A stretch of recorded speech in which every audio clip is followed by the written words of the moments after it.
What if Hollywood's most charming faces were connected to real deaths, yet walked back onto sets while the cameras kept rolling? Some were acquitted, some faced smaller charges. Others were never prosecuted because the evidence collapsed, the law called death accidental, or the story was only a rumor. Before we begin, subscribe to the channel and turn on notifications for more carefully researched stories from classic Hollywood. Number 35. Helen Walker. A lonely road on New Year's Eve turned a rising actress's life into a courtroom mystery. Helen Walker was driving from Palm Springs toward Los Angeles in 1946 when she picked up three servicemen who were hitchhiking. Near Redlands, her car struck a divider and overturned repeatedly. One passenger, Robert E. Lee, died, while Walker and the two surviving men suffered serious injuries. The survivors later accused her of reckless driving, and Walker faced a manslaughter charge. Yet the case did not reach a criminal trial. In April 1947, the charge was dismissed because prosecutors said the available evidence was insufficient. That legal result mattered. Dismissal was not a declaration that nothing had happened, but an admission that the state could not prove criminal responsibility. Walker returned to films such as Nightmare Alley and Call Northside 777, but the scandal followed her. In this case, she did not escape through a secret studio deal proven on paper. She escaped a conviction because the evidence could not support the charge. Number 34. John Huston. Long before directing The Maltese Falcon, a reckless night nearly ended John Huston's future. In September 1933, his car struck and killed Brazilian dancer Tosca Rulien on Sunset Boulevard. The event became front-page news, especially because Huston had already been involved in an earlier crash, in which actress Zita Johann was injured. At the inquest, however, witnesses and investigators concluded that Rulian's death was an accident, and Huston was absolved of blame. No murder case followed, and his powerful father, actor Walter Huston, was widely reported to have helped him leave Hollywood temporarily until attention cooled. The uncomfortable truth is that an inquest can clear a driver even when the outcome is irreversible. Huston later became one of cinema's most respected directors and actors, while Rulien became a footnote in biographies about his wild youth. He did not legally get away with murder. The authorities decided that no prosecutable homicide had occurred. But the speed with which his career recovered remains one reason the story still troubles Hollywood historians. If you enjoy factual Hollywood mysteries without invented accusations, subscribe now and share this video with another classic film fan. Your support helps us separate what the newspapers claimed from what the evidence actually proved. Number 33. Howard Hughes. Money, influence, and a changing witness turned a fatal collision into one of Howard Hughes's darkest early scandals. In July 1936, Hughes's car struck pedestrian Gabriel Meyer in Los Angeles.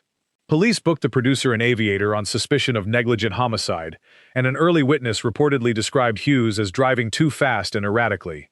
Then the story shifted. By the coroner's inquiry, that witness said Meyer had stepped directly into the car's path. Hughes's passenger supported the revised account, and a coroner's jury ruled the death accidental, clearing him of blame. No document proves that Hughes purchased the result, so it would be irresponsible to claim a cover-up as fact. Yet the sudden change in testimony, his expensive legal support, and his enormous social power created suspicion that never disappeared. Hughes continued producing films, building aircraft, and expanding his fortune. The official explanation was simple. A pedestrian stepped from the darkness, and the driver could not stop. The unofficial question was equally simple. Would an unknown motorist have received the same benefit of doubt? Number 32. Matthew Broderick. A holiday drive in Northern Ireland became a lifelong shadow over one of Hollywood's most likable actors. In August 1987, Matthew Broderick crossed into the opposite lane near Tempo and collided head-on with another vehicle. Anna Gallagher and her mother, Margaret Doherty, died. Broderick and passenger Jennifer Gray survived with serious injuries. Broderick was initially charged with causing death by dangerous driving, an offense that could have brought prison time. The charge was reduced to careless driving. He was fined £100, about $175 at the time, and served no jail sentence. The victim's family called the outcome a travesty, although a relative later spoke of forgiveness. Broderick said he could not remember why the car entered the wrong lane. Legally, this was not murder, and there was no finding that he intended harm. Still, the tiny fine beside two lost lives became the part audiences remembered. His career continued through stage triumphs, family films, and television, illustrating how quickly celebrity culture can move forward even when a family cannot. Number 31. Rebecca Gayheart. Traffic had stopped to let 9-year-old Jorge Cruz Jr. cross a Hollywood street when Rebecca Gayheart moved into a turning lane and passed the waiting cars. Her vehicle struck the child, who died the following day. The actress remained at the scene and later paid funeral expenses, but remorse could not reverse what happened. Gayheart pleaded no contest to misdemeanor vehicular manslaughter. She received probation, a 1-year driving suspension, a fine, and 750 hours of community service. She avoided jail and later settled a wrongful death lawsuit. Years afterward, she spoke publicly about the crushing guilt and depression that followed. That matters because this countdown is not claiming she felt nothing or committed intentional murder. The controversy lies in punishment. Many viewers saw probation as shockingly light when a child had died. The law, however, treated the case as criminal negligence rather than deliberate violence. Fame may have shaped public attention, but the recorded explanation for her freedom was a plea to a misdemeanor charge and a sentence permitted by California law. Number 30. Caitlyn Jenner. A chain reaction crash on the Pacific Coast Highway placed Caitlyn Jenner at the center of a fatal investigation in February 2015. Jenner's vehicle struck the rear of a Lexus, driven by Kim Howe, pushing it into opposing traffic, where another vehicle hit it. Howe died. Sheriff's investigators considered whether vehicular manslaughter charges were appropriate, but prosecutors declined to file them. Their review found that Jenner had applied the brakes before impact and was traveling slightly below the speed limit. The district attorney concluded there was not enough evidence to prove criminal negligence beyond a reasonable doubt. Civil claims followed, but criminal court never did. Online retellings often say Jenner was released after killing someone. Yet that description is misleading because there was no arrest, conviction, or murder finding. The legal reason Jenner walked away was not a mysterious pardon. Prosecutors believed a devastating traffic collision could not be proved to be a crime. Whether the public accepts that distinction often depends on how much trust it places in celebrity investigations. Number 29. Michael Massey. During the filming of The Crow, actor Michael Massey aimed a prop revolver at Brandon Lee and fired as the scene required. A fragment from a dummy round had become lodged in the barrel, and the blank charge propelled it with lethal force. Lee died in March 1993. Massey had pulled the trigger, but investigators found no evidence that he knew the weapon was dangerous. Prosecutors brought no criminal charges against him. The production company was cited for safety violations, and the tragedy transformed conversations about firearms on film sets. For Massey, there was no triumphant escape. He reportedly carried the emotional burden for the rest of his life, and took time away from acting. The reason he was not prosecuted was the absence of criminal intent or provable personal negligence. Actors relied on specialized crew members to prepare and inspect weapons. Calling him a murderer would therefore be both inaccurate and cruel. Yet his case belongs here because it shows the widest gap between an action and a legal label. One person fired the weapon. A complex chain of failures determined responsibility. Number 28. John Landis. A helicopter descended over a river set while actor Vic Morrow carried 2 children through simulated wartime chaos. Pyrotechnic effects damaged the aircraft, which crashed and killed all 3 performers during the making of Twilight Zone, the movie in 1982. Director John Landis and 4 production associates were charged with involuntary manslaughter. Prosecutors argued that safety warnings had been ignored and that the children were working illegally at night. After a lengthy and bitter trial, a jury acquitted every defendant. The acquittal did not erase the civil consequences or the industry reforms that followed. Families reached settlements, and the catastrophe became a permanent lesson in film set responsibility. Landis continued directing, though the case remained attached to his name. How did he avoid conviction? The defense persuaded jurors that the crash was an unforeseeable industrial accident rather than criminal negligence proved beyond reasonable doubt. Critics still argue that creative ambition pushed the production into unacceptable danger. The jury's answer, however, was legally final. Terrible judgment and criminal manslaughter are not automatically the same thing. Number 27. Alec Baldwin. A rehearsal inside a New Mexico church set ended when a revolver held by Alec Baldwin discharged, killing cinematographer Helena Hutchins and wounding director Joel Souza. Baldwin said he had been told the weapon was safe and denied knowingly handling a live round. Prosecutors charged him with involuntary manslaughter, dropped the case, revived it, and finally took it to trial in July 2024. The judge dismissed the charge with prejudice, after finding that prosecutors had failed to disclose potentially relevant ammunition evidence to the defense. That ruling prevented the same charge from being tried again. The dismissal was not a jury declaration that every safety question had been answered. It was a finding that the state's handling of evidence had damaged Baldwin's right to a fair trial. The film's armorer was separately convicted, while the assistant director accepted a lesser charge. Baldwin therefore escaped criminal judgment because the prosecution itself failed to meet constitutional standards. It is one of the clearest modern examples of a case collapsing, not because a death was disputed, but because the process used to assign blame became unreliable. Number 26. Keith Moon. A violent crowd surrounded Keith Moon's Bentley outside a pub in Hertfordshire in January 1970. Trying to escape, the Who drummer moved into the driver's seat and accelerated. His chauffeur and bodyguard, Neil Boland, was caught beneath the vehicle and died. Moon was initially charged in connection with the death, as well as with driving offenses. An inquest later treated Boland's death as accidental and found Moon had no moral culpability for it. He was not convicted of homicide, although the night haunted him deeply. The legal explanation centered on panic, confusion, and the attacking crowd. Moon had not known Boland was beneath the car. That absence of knowledge separated a tragic act from intentional killing. Still, the event fit the reckless image already surrounding the drummer, making the official conclusion difficult for some observers to accept. Unlike a calculated studio cover-up, this case turned on what Moon could reasonably have known in a chaotic moment. He lived 8 more years, but friends said the guilt never truly left him. Sometimes walking away from court does not mean walking away from the event. Number 25. Vince Neil. The night began as a party and ended with one musician dead and 2 strangers permanently injured. In December 1984, Motley Crue singer Vince Neil drove away from his home with Hanoi Rocks drummer Nicholas Razzle Dingley as his passenger. Neil had been drinking. On the return journey, he lost control of his sports car and collided with another vehicle. Dingley died, while the 2 people in the other car suffered severe injuries. Neil pleaded guilty to vehicular manslaughter and driving under the influence. The punishment shocked even many rock fans. 30 days in county jail, 5 years of probation, 200 hours of community service, and roughly $2.5 million in restitution. He served about half the jail term before being released for good behavior. The legal bargain was possible because prosecutors accepted a guilty plea and substantial financial restitution, rather than risking a longer contested trial. Neil later acknowledged that the punishment was far too light, and said he deserved prison. That admission makes this case different from the mysteries built on denials. There was no dispute that he drove, that he was impaired, or that the collision caused Dingley's death. So how did a man facing such devastating consequences spend only days behind bars?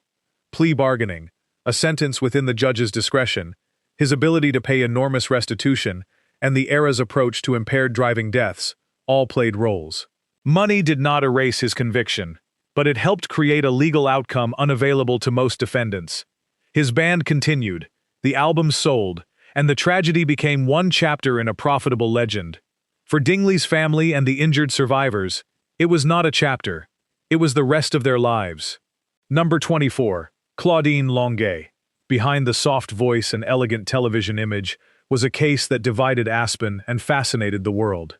In March 1976, singer and actress Claudine Longuet shot her boyfriend, Olympic skier Vladimir Spider Sabic, inside the home they shared. Longuet said the pistol fired accidentally while Sabic was showing her how it worked. Prosecutors believed physical evidence made that explanation doubtful and charged her with reckless manslaughter. Then investigators made errors that changed everything. A blood sample was taken without a warrant. Longuet's diary was also seized without proper legal authority. Because constitutional rules protect defendants from unlawfully collected evidence, the judge excluded material prosecutors considered important. Questions about the handling of the weapon further weakened the case. The jury convicted Longuet not of the original felony charge, but of misdemeanor criminally negligent homicide. She received 2 years of probation, a $250 fine, and 30 days in jail. Even more controversially, the judge allowed her to serve the days at times that accommodated her family responsibilities. The public saw glamour receiving mercy. The court saw a lesser offense after key evidence became unusable. Her former husband, television star Andy Williams, paid for her defense and stood beside her, giving her financial and emotional support that an ordinary defendant might never possess. Later, Sabich's family reached a civil settlement that restricted Longuet from publicly discussing the case. Her entertainment career effectively ended, so she did pay a social price. Yet the criminal penalty remained astonishingly small beside a lost life. This was not an acquittal, and not proof of intentional murder. It was a lesson in how police mistakes can shrink a prosecution, how wealth can sustain a formidable defense, and how a celebrity may lose fame while still avoiding a long prison sentence. Number 23. William S. Burroughs. A drunken game in a Mexico City apartment became the defining tragedy of William S. Burroughs' life. In September 1951, the future author of Naked Lunch aimed a handgun at a glass balanced on the head of his wife, Joan Vollmer. Burroughs later described the act as an attempt to imitate William Tell. The shot struck Vollmer, and she died. The case unfolded within a legal system Burroughs was able to navigate with money, connections, and mobility. He was charged under Mexican law with culpable homicide. After spending a short period in custody, he was released on bail. His lawyer advised him, but the attorney then became involved in separate legal trouble. Burroughs eventually left Mexico before the matter reached a final trial, and he was later convicted in absentia and received a suspended sentence. For years, retellings softened the event into a bizarre accident that somehow created a great writer. Burroughs himself encouraged that mythology by saying Vollmer's death forced him to confront a destructive force he called the ugly spirit, and pushed him toward writing. Yet turning a woman's death into an artist's origin story risks making her disappear twice, first from life, then from memory. He was not a major screen actor, but his later appearances, recordings, and influence made him a cult figure across film and music. How did he avoid imprisonment? The shooting occurred abroad, his family had resources, he secured bail, and he left the jurisdiction. There was also no convincing evidence of a planned killing. Still, pointing a loaded weapon at another human being was not harmless theater. The word accident explains intent. It does not remove responsibility. Burroughs became celebrated, while Vollmer was too often reduced to the moment in which he killed her. Number 22. Christian Brando. Inside Marlon Brando's Beverly Hills home, a family confrontation ended with Dag Drolet dead, and the world's most famous acting name dragged into court. Christian Brando said he confronted Drolet after hearing that Drolet had mistreated Christian's half-sister, Cheyenne. During the encounter in May 1990, a gun fired. Christian insisted the shooting happened accidentally during a struggle. Prosecutors initially pursued a murder case, but proving planning and intent became difficult. Cheyenne, a crucial witness to the surrounding allegations, was outside the continental United States and unavailable for testimony. Without her, the state's ability to establish a motive for premeditated murder weakened. Christian accepted a plea agreement and admitted voluntary manslaughter. The judge imposed a 10-year sentence, 6 years for manslaughter, and 4 additional years connected to the use of a firearm. He served roughly 5 to 6 years before release. That is hardly getting away in the ordinary sense. Yet many believe the reduction from murder to manslaughter reflected the power of the Brando family and its expensive legal team. Marlon Brando testified emotionally, describing his failures as a father and asking the court for mercy. His fame could not erase the conviction, but it ensured that every available defense resource was used. The prosecution, facing evidentiary weaknesses, chose certainty over the risk of losing entirely. The deeper tragedy spread far beyond one courtroom. Drolet's family lost a son. Cheyenne's mental health deteriorated, and she later died by suicide. Christian's life remained unstable after prison. The case demonstrates why plea deals can look like privilege even when they arise from real weaknesses in proof. The law punished him for a killing, but it never required a jury to decide whether his account of an accidental struggle was true. Number 21. Don King. Before the towering hair, heavyweight title fights, and television fame, Don King had already survived one fatal case and served time for another. In 1954, King shot Hillary Brown, who was allegedly attempting to rob one of King's illegal gambling operations. Authorities ruled that killing justifiable homicide, meaning the law accepted that King acted in defense of himself or his property under the circumstances. More than a decade later, King attacked employee Sam Garrett over a debt. Garrett died from his injuries. King was convicted of second-degree murder and sentenced to an indeterminate prison term. On appeal, the conviction was reduced to manslaughter. He served 3 years and 11 months, then walked out of prison and eventually built one of the most powerful careers in boxing. This entry challenges the title in an important way. King did not avoid punishment altogether. He was convicted and incarcerated. Yet he served less than 4 years after initially receiving a murder conviction, later obtained a gubernatorial pardon, and transformed himself into a celebrity whose criminal past became part of his mythology rather than an absolute barrier. How did that happen? The appellate process changed the legal classification of the killing. Prison did not prevent reinvention. King educated himself, cultivated political relationships, entered boxing promotion, and became financially indispensable to major fighters and broadcasters. Fame arrived after the conviction, not before it, so Hollywood-style protection cannot explain the original result. The unsettling element is society's selective memory. An unknown former prisoner may struggle forever to rent a home or find work. King gained access to presidents, stadiums, and global television. His story can be read as rehabilitation, ruthless ambition, or proof that wealth rewrites public memory. Legally, he paid the sentence imposed. Morally, viewers still debate whether the price matched the life taken. Number 20. Charles S. Dutton. Years before audiences knew him from Rock, Alien 3, or dramatic stage roles, Charles S. Dutton was a Baltimore teenager trapped in violence.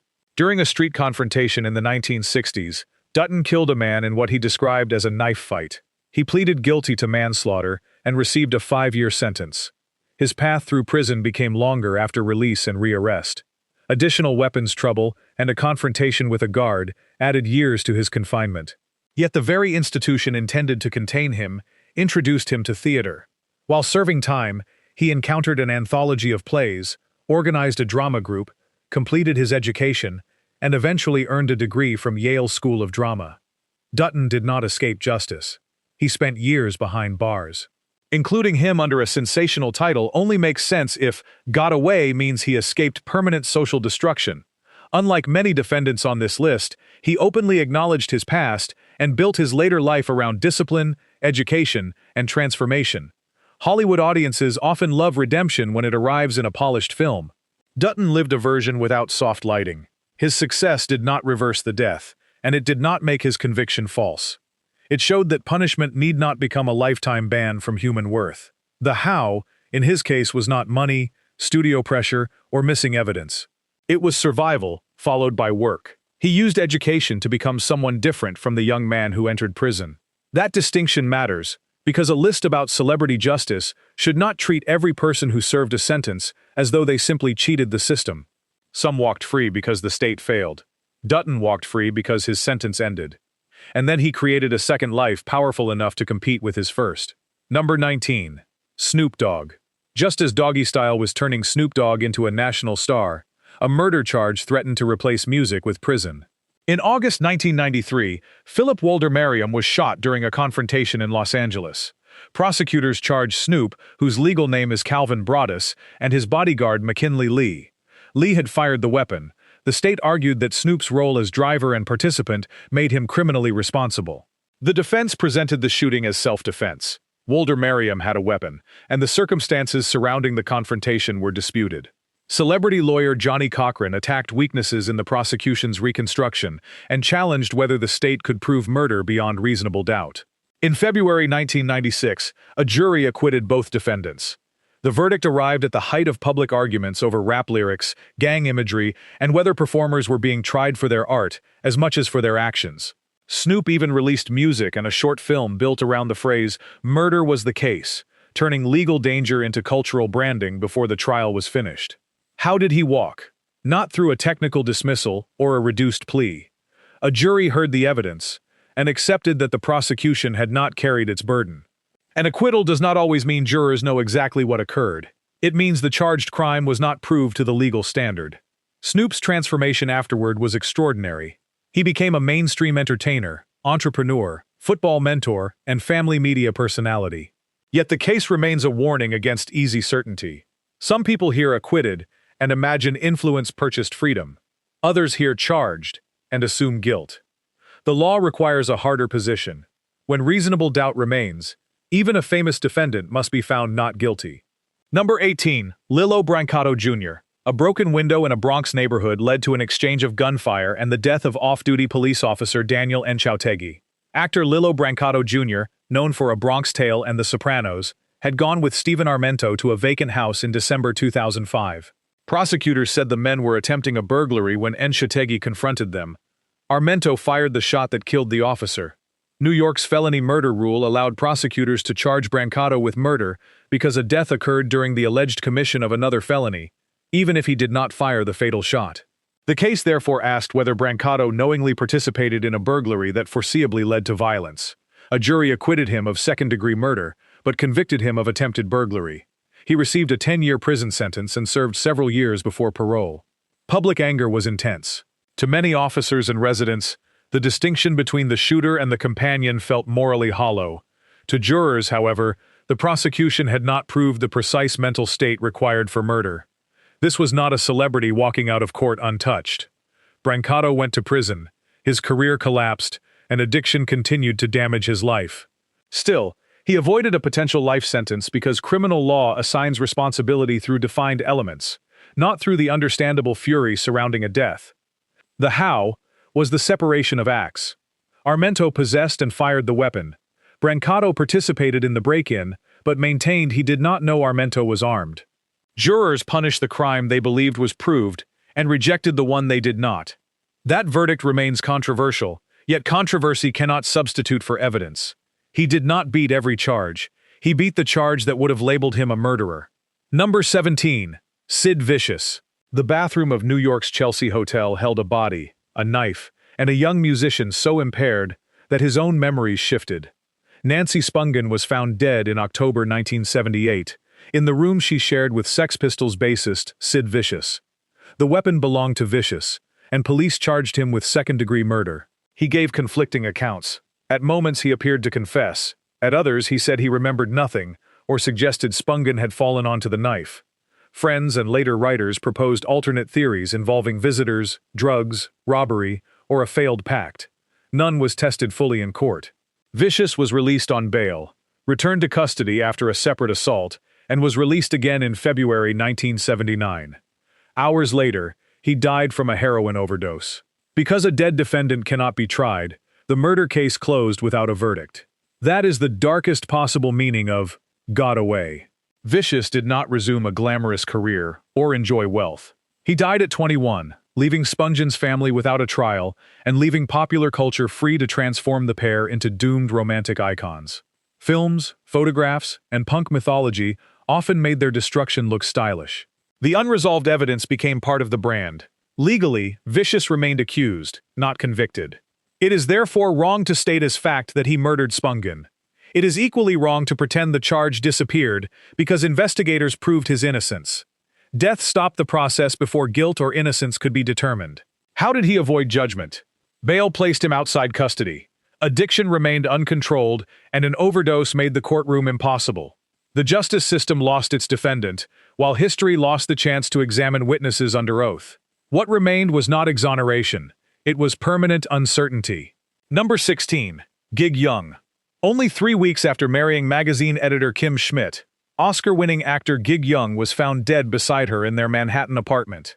Police concluded that Young had shot Schmidt and then himself. There was no trial, no defense testimony, and no clear motive left behind. At 64, Young possessed the kind of resume Hollywood celebrates: decades of films, television success, and an Academy Award for They Shoot Horses, Don't They? Behind the professional charm were serious struggles with alcohol, unstable relationships, and a career that no longer offered the security he once enjoyed. None of those facts explains or excuses Schmidt's death. The case is sometimes folded into lists of actors who got away with murder, but that phrase can sound disturbingly playful here. Young escaped prosecution only because he was dead. He did not escape consequence. He ended his own life and destroyed another person's future in the same act. Yet he also prevented the legal system from questioning him, testing evidence, or giving Schmidt's family the public judgment a conviction might have provided. Hollywood's response demonstrated how fame controls remembrance. Obituaries discussed Young's talent, his award, and his decline. Schmidt, much younger and less famous, was frequently identified mainly as Gig Young's wife. Her name became attached to his final scene instead of her own life. How did he avoid a murder conviction? The answer is brutally simple. Criminal courts do not try the dead. Police could reconstruct the apartment and identify the weapon, but no jury could evaluate intent. The official conclusion remains a murder-suicide based on the scene. There was no opportunity for an alternative account. Fame did not save Young in life, but it did ensure that even the woman he killed would be remembered through him. Number 15. Spade Cooley. Behind the polished smile of a television bandleader stood one of the ugliest crimes linked to old Hollywood. Spade Cooley had built a fortune as the self-proclaimed king of Western swing, appearing in films, hosting a popular program, and filling California ballrooms. At home, however, his marriage to Ella Mae Cooley had become bitter, jealous, and controlling. In April 1961, Ella Mae died after a prolonged assault at the couple's ranch. Their teenage daughter witnessed part of what happened and later testified against her father. A jury convicted Cooley of first-degree murder, and he received a life sentence. This was no acquittal, mysterious dismissal, or studio rescue. The evidence reached court. The jury accepted it, and the star went to prison. So why include him in a countdown about people who got away? Because the final chapter produced an ending many believed justice had not finished writing. After serving roughly 8 years, Cooley received a temporary furlough to perform at a benefit concert for a sheriff's association. He was being considered for parole and reportedly received a warm response from the audience. Backstage, after completing the performance, he suffered a fatal heart attack. Death arrived before he could learn whether freedom would become permanent. Cooley therefore never completed a lifetime behind bars, and he never faced the long public reckoning that release might have brought. Still, describing him as innocent would erase the conviction. The how was not celebrity influence defeating a jury. It was time, prison policy, and sudden death. He received a legal furlough, not a secret pardon. Yet the image of a convicted killer returning to a stage while his victim's family lived with the loss remains one of entertainment history's most unsettling final acts.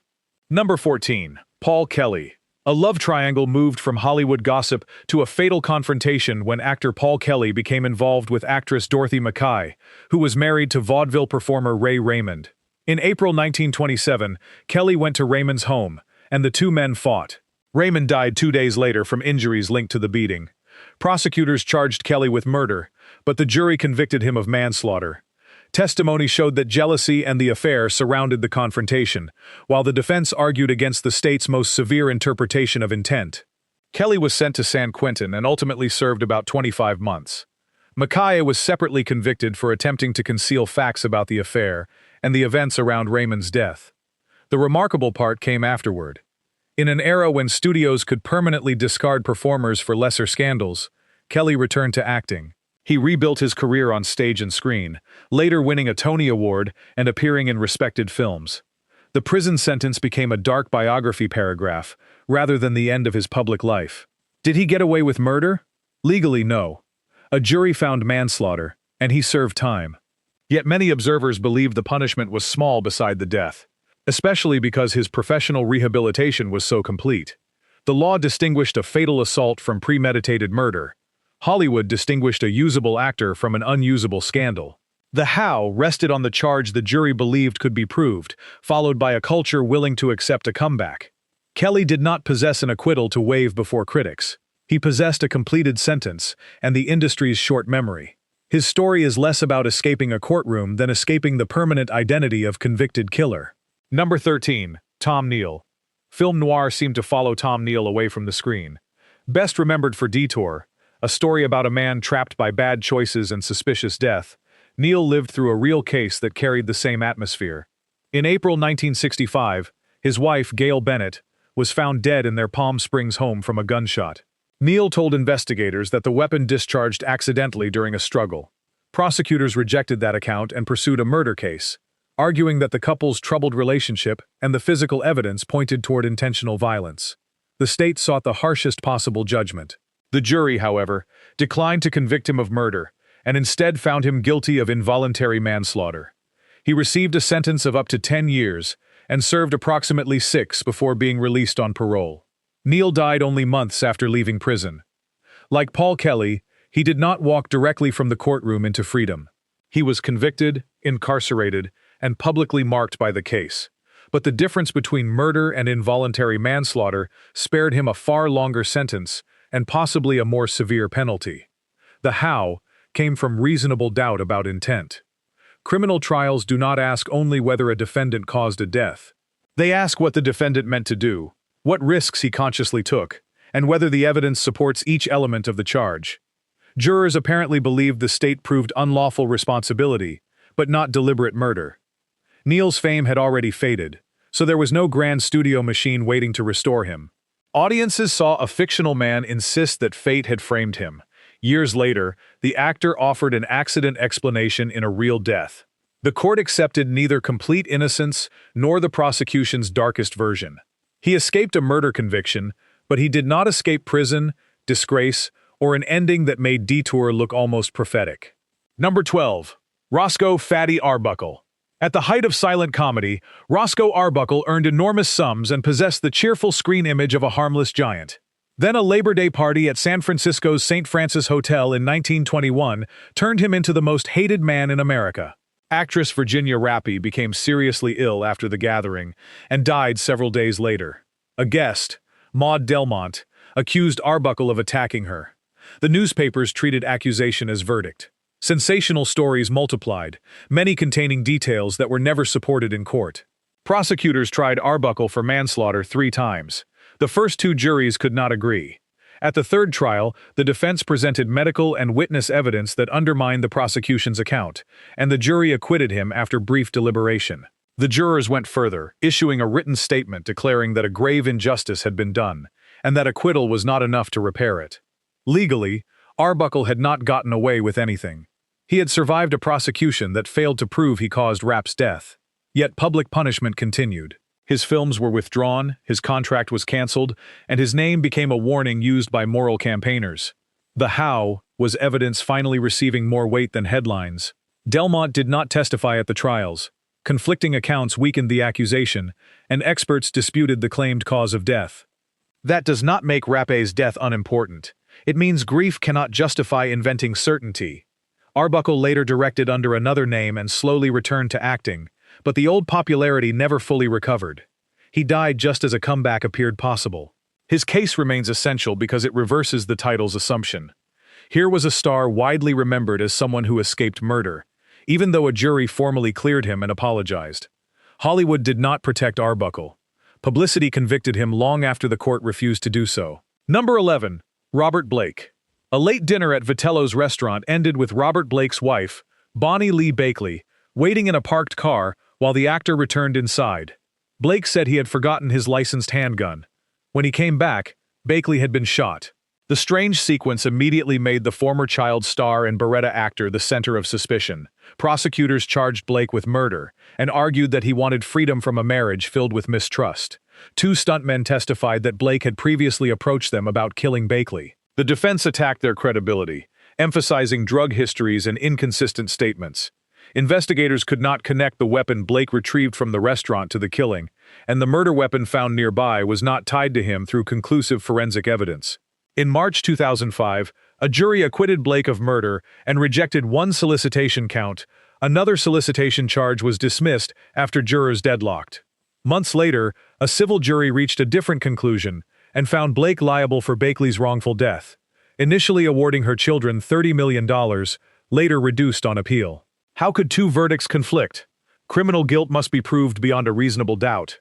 Civil liability uses a lower standard, generally asking which account is more likely than not. The same evidence can therefore fail in one courtroom and succeed in another. Blake insisted he was innocent until his death.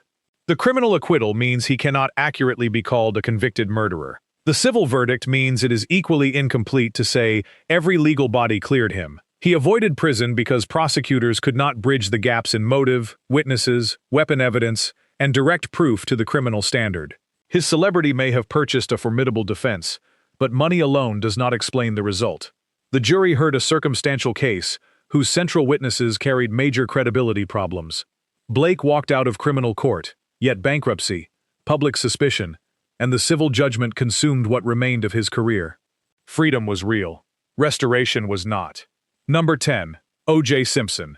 Few courtroom moments divided America like the verdict in the trial of O.J. Simpson. Nicole Brown Simpson and Ronald Goldman were found killed outside her Los Angeles home in June 1994. Simpson, a former football star, actor, and advertising favorite, became the principal suspect after an investigation broadcast almost in real time. The prosecution presented blood evidence, A history of domestic abuse, a glove, and a timeline, it said, placed Simpson at the scene. The defense challenged police collection procedures, laboratory handling, and the integrity of Detective Mark Furman, whose recorded racist language severely damaged the state's credibility. When Simpson tried on a glove in court and it appeared not to fit, the moment became a simple visual, stronger than pages of technical testimony. In October 1995, the jury found him not guilty of murder.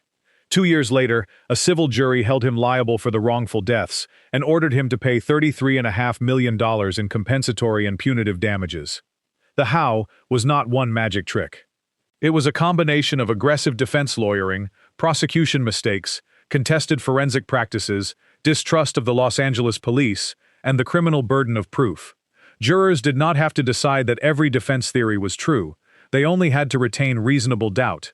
Simpson's acquittal did not erase the civil finding, and the civil finding did not convert the criminal verdict into a conviction. Those separate outcomes are often flattened into slogans. Supporters saw a system finally forced to prove its case against a black celebrity. Critics saw wealth and fame overwhelm obvious evidence. Both reactions became part of the country's wider argument about race, policing, class, and justice. This entry stretches old Hollywood, but Simpson's acting and television celebrity belonged to the studio-era tradition of turning athletes into screen personalities. He got away with a murder conviction because the jury concluded the prosecution had not met its highest burden. Whether history considers that reasonable doubt or spectacular failure remains one of America's most bitter debates. Number 9. Robert Wagner. A cold night near Catalina Island left actress Natalie Wood in the ocean, and Hollywood with a mystery that refused to stay buried. Wood had been aboard the yacht Splendor in November 1981, with her husband, Robert Wagner, actor Christopher Walken, and Captain Dennis Davern. After tension and drinking aboard the boat, she disappeared. Her body was found the next morning. The original investigation classified the death as accidental drowning. Wagner said he believed Wood had taken the yacht's dinghy, and he denied involvement in her death. Decades later, Davern offered accounts suggesting an argument occurred before she vanished.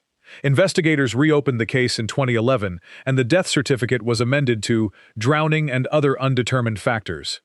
In 2018, detectives publicly described Wagner as a person of interest, not a suspect charged with a crime. Later reporting said authorities cleared Wagner in 2022, while the circumstances of Wood's death remained unresolved. No prosecutor has charged him with homicide, and no court has found that he caused her death. That legal reality must sit beside the persistent questions rather than be replaced by them. The how, according to the record, is that suspicion never became prosecutable evidence. There was no eyewitness establishing a fatal act. The boat scene was not preserved like a modern crime scene. Witness memories changed across decades, and the passage of time weakened every possibility of reconstruction. Celebrity unquestionably magnified the mystery, but it also encourages people to treat theory as fact. Wagner's public silence on certain details has fueled suspicion, yet silence is not proof. Wood's fear of dark water, the unexplained bruising discussed in later reviews, and conflicting stories deserve careful examination. None allows a narrator to declare murder or name a killer. This is one of the cases where Hollywood may appear to have protected one of its own, but the harder truth is less cinematic. Investigators inherited an uncertain death, imperfect early work, and fading evidence. Wagner did not defeat a murder charge. Authorities never found enough admissible proof to bring one. Number 8. Cheryl Crane. A teenage girl entered her mother's bedroom during a violent confrontation and became the central figure in a death that shocked Hollywood. Cheryl Crane was 14 when she stabbed Johnny Stompanato, the boyfriend of screen star Lana Turner, in April 1958. Stompanato had a reputation for intimidation and connections to organized crime figures. Crane said she believed he was threatening her mother. The coroner's inquest heard testimony about the relationship and the argument that preceded the stabbing. A jury ruled the death justifiable homicide, accepting that Crane had acted to protect Turner. Juvenile authorities later placed her under court supervision rather than prosecuting her for murder. Because the family was famous, and the scene sounded like a melodrama, alternative theories appeared almost immediately. Some claimed Turner struck the fatal blow and allowed her daughter to take responsibility because a juvenile would receive greater protection. No reliable evidence established that theory, and the official findings remained centered on Crane's act of defense. How did she avoid a murder conviction? The law recognizes that a person may use force to defend another when facing an immediate threat. Age also shaped how the justice system handled her. The finding was not that Stompanato's death did not matter. It was that the circumstances did not make the child criminally guilty of homicide. Crane later described a painful childhood and the lasting weight of that night. The label innocent criminal therefore misses the human reality. She was a young person placed inside an adult relationship marked by fear and volatility. A sensational retelling can make the inquest sound like a studio performance. A factual one must acknowledge that witnesses, officials, and a coroner's jury examined the event and accepted protection of her mother as the explanation. In law, however, she did not get away with murder. She was found to have committed a fatal act that the circumstances legally justified. Number 7. Lana Turner. The most dramatic scene of Lana Turner's life occurred without a director. Johnny Stompanato lay dying in her Beverly Hills home. Her 14-year-old daughter held the knife, and reporters gathered outside as though a premiere had begun. Turner's testimony at the inquest was emotional, detailed, and instantly controversial. She described Stompanato threatening her during an argument and said Cheryl Crane entered the room to defend her. The coroner's jury accepted the account and ruled the killing justifiable homicide. Turner was not charged. Yet critics focused on her polished appearance and theatrical delivery, suggesting she had performed innocence for the cameras. From that suspicion grew a durable conspiracy theory.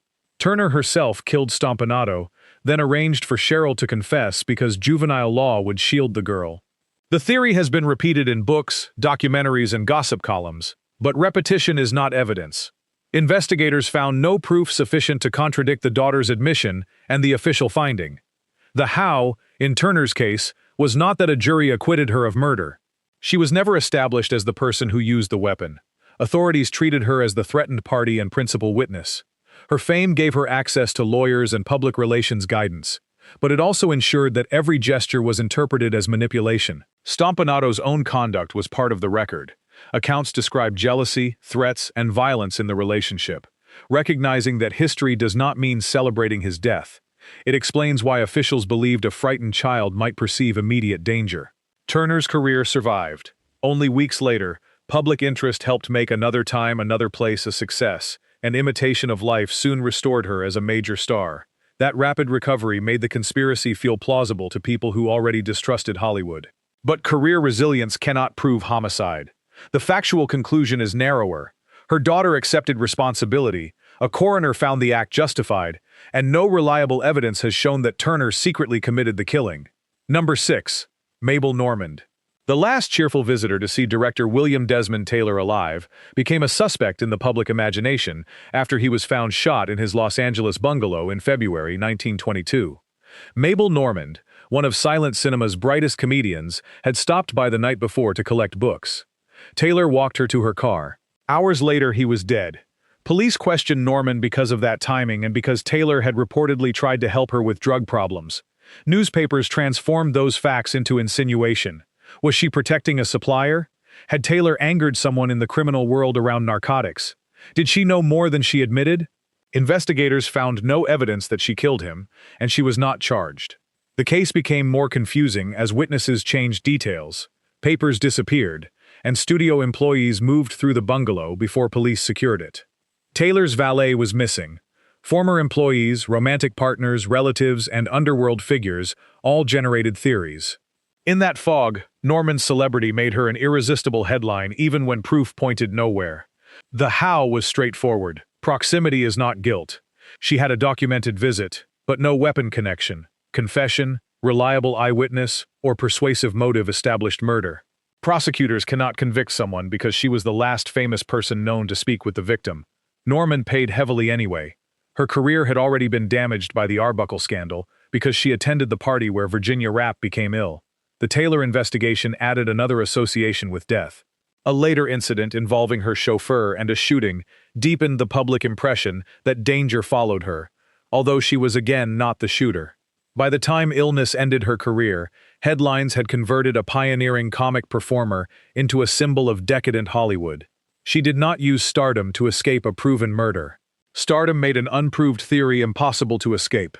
The Taylor case remains unsolved, and naming Normand as the killer would replace a mystery with fiction. Number 5. Mary Miles Minter. Love letters hidden in William Desmond Taylor's home placed another silent film star under suspicion. Mary Miles Minter had worked with the director and expressed intense affection for him. When Taylor was killed, newspapers treated the letters as the emotional key to the mystery.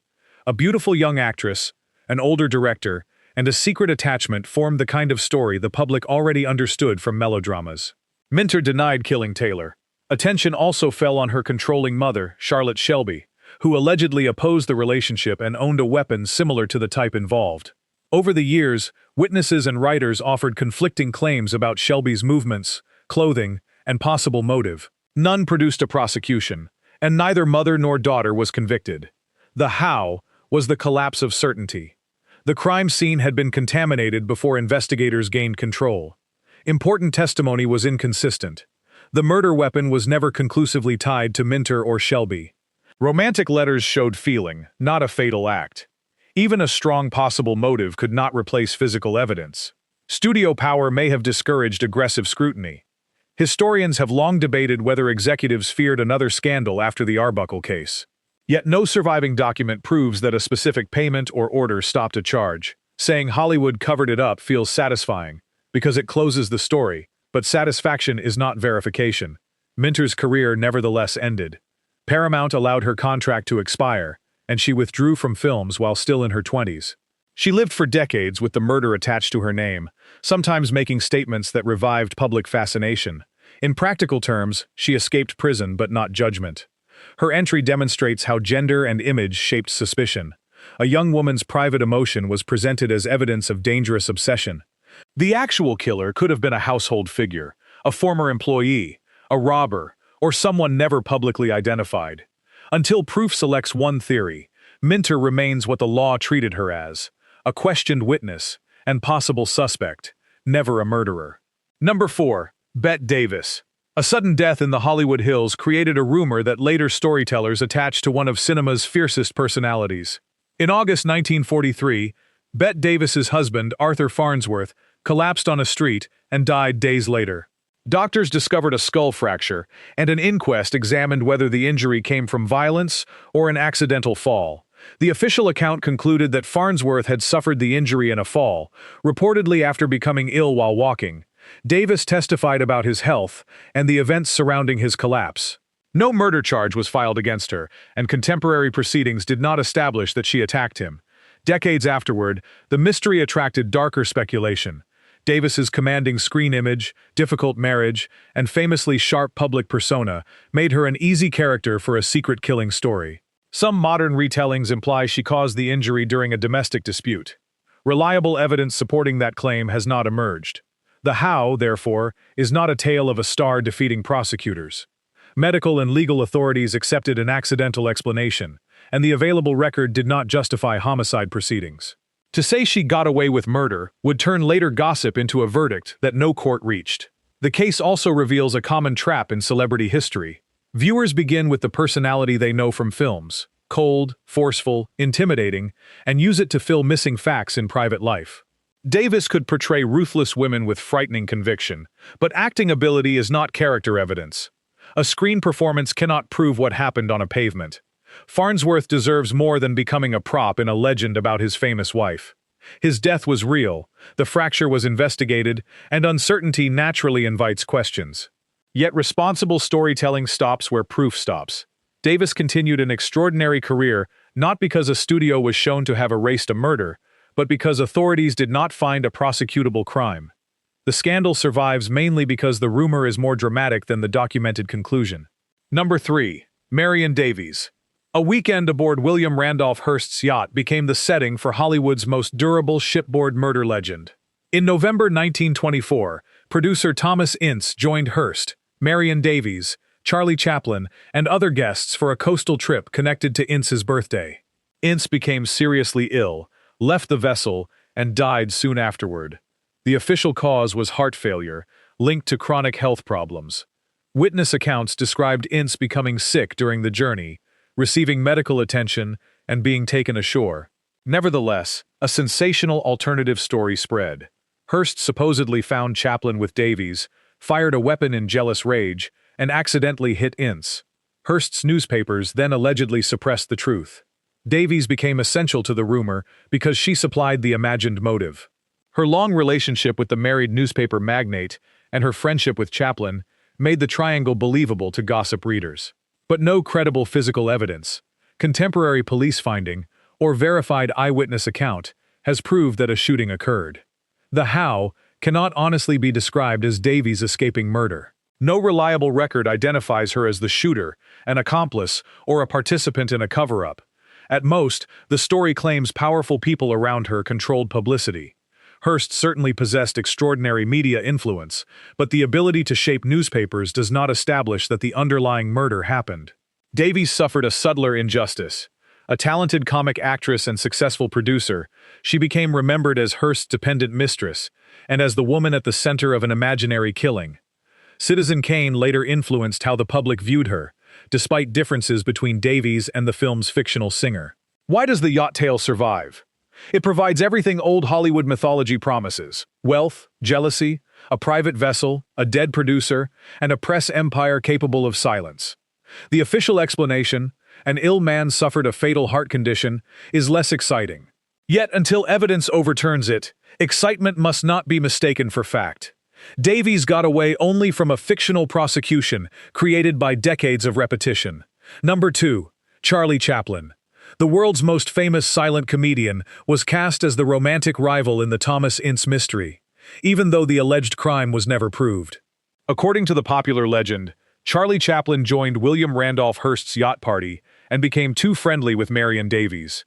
Hearst supposedly aimed at Chaplin during a jealous confrontation, missed, and wounded Ince instead. Different versions contradict one another.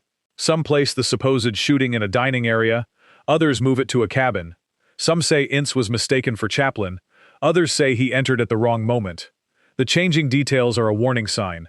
A stable body of eyewitness evidence never formed. Contemporary reports said Ince became ill and died after leaving the yacht. His physician attributed the death to heart failure. Chaplin's own presence and movements have been debated, but no verified testimony has shown that he witnessed a shooting, concealed a weapon, or helped falsify a death. The how, then, is the absence of a provable crime. Chaplin did not need a courtroom strategy because prosecutors did not possess evidence that the yacht story was true. His fame, Hearst's influence, and the era's weak celebrity reporting created fertile ground for suspicion, but they cannot supply missing facts. Chaplin's later political and sexual scandals made audiences more willing to believe he had survived another secret. Once a public figure is treated as morally suspect, unrelated rumors begin to reinforce one another. The storyteller says, "He was controversial, therefore this hidden accusation must also be true." That is not reasoning. It is character assassination by atmosphere. Ince's death deserves careful historical inquiry, and Hearst's control of news certainly justifies skepticism about flattering coverage. Skepticism, however, points toward questions, not invented answers.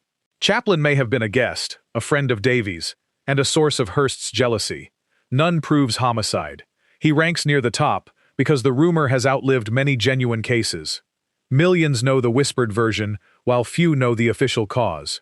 Chaplin did not get away with murder. He got trapped inside a mystery whose best-known scene may never have happened. Number 1. Wallace Beery. The final case begins outside a Hollywood nightclub and ends inside a rumor powerful enough to stain an Oscar winner for generations. Comedian Ted Healy, known for helping launch the Three Stooges, died in December 1937 after a night of drinking and an alleged altercation. Early reports mentioned injuries, while the official medical conclusion attributed his death to natural causes connected to kidney and heart problems. Years later, a different story gained attention. Wallace Beery, fellow actor Albert Cubby Broccoli, and another man were accused in second-hand accounts of severely beating Healy. According to the legend, MGM executives protected Beery, sent him away, pressured witnesses, and allowed the natural cause explanation to close the matter. The allegation contains the perfect ingredients for a studio cover-up, but its evidentiary foundation is weak. Accounts appeared after key participants had died, details conflict, and no court tested the claims. Contemporary medical reporting does not establish Beery as the cause of death. He was never charged. The how depends entirely on which story a viewer chooses. In the rumor, powerful studio chief Louis B. Mayer used money and influence to remove Beery from danger. In the documented legal record, there was no prosecutable murder because physicians and authorities did not classify Healy's death that way. We cannot present the first explanation as fact, merely because it is more exciting. Beery's reputation for difficult and bullying behavior made the accusation easier to believe. Colleagues often described him harshly, and later biographies repeated stories about cruelty. Yet an unpleasant personality is not forensic evidence. A person can be disliked, violent in manner, or protected by employers without having committed a particular killing. This entry belongs at number 1 because it captures the entire countdown's warning.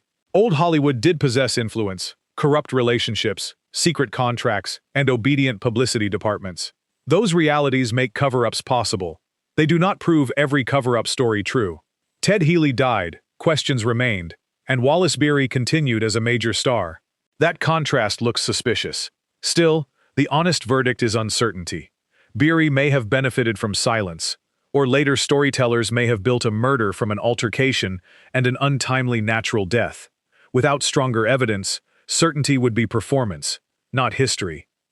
So, did these stars truly escape justice, or did Hollywood gossip turn accidents, acquittals, and unanswered questions into murder stories? The records reveal no single answer. Wealth bought powerful lawyers, fame shaped headlines, and weak investigations left permanent doubt. But suspicion is not proof, and an acquittal is not a confession. Tell us which case disturbed you most, and which famous rumor you believe deserves a fresh investigation. Subscribe for more classic Hollywood stories, where the evidence matters more than the legend.